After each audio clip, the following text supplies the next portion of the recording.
De nouveaux vestiges viennent d'être découverts rue Fitzjames, près de la place de la République.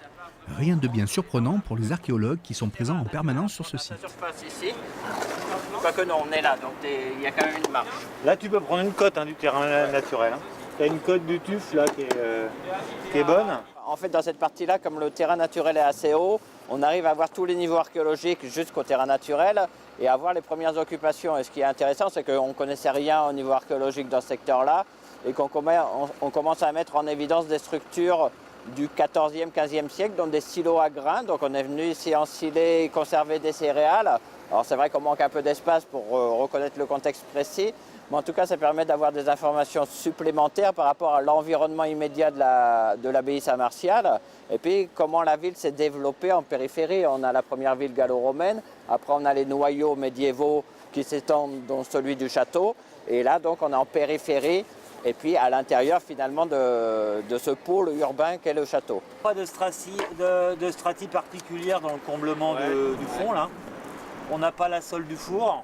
Pour l'instant, les observations permettent de dire qu'on n'a pas d'occupation antique à cet endroit-là, que les premières occupations datent du Moyen-Âge, voire de la fin du Moyen-Âge. On est en train d'essayer de repérer éventuellement effectivement un fossé qui pourrait être antérieur à l'occupation principale, peut-être 11-12e siècle, mais c'est trop tôt pour le dire.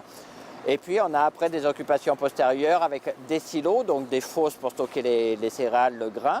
Et puis on a un four également, vraisemblablement. Alors il est perturbé par des aménagements postérieurs, donc là encore difficile d'avoir une vision cohérente et complète de ces structures. Mais effectivement, on a une zone artisanale et agricole dans ce secteur-là à la fin du Moyen-Âge. On a la paroi du four, mais on n'a aucune trace de la sole, à moins que ce soit ça qui soit... En fait, on travaille par niveau archéologique, par couche, par strate, qu'on différencie en fonction de la couleur, de la composition et des composants.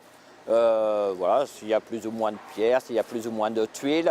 Et puis on essaye de repérer le mobilier archéologique qu'il peut y avoir dedans. Alors on a pas mal d'ossements animaux, mais ce qui nous permet le mieux de dater, c'est la céramique. En fait, on a des fragments de poterie que les spécialistes étudient et permettent de dater parfois relativement précisément.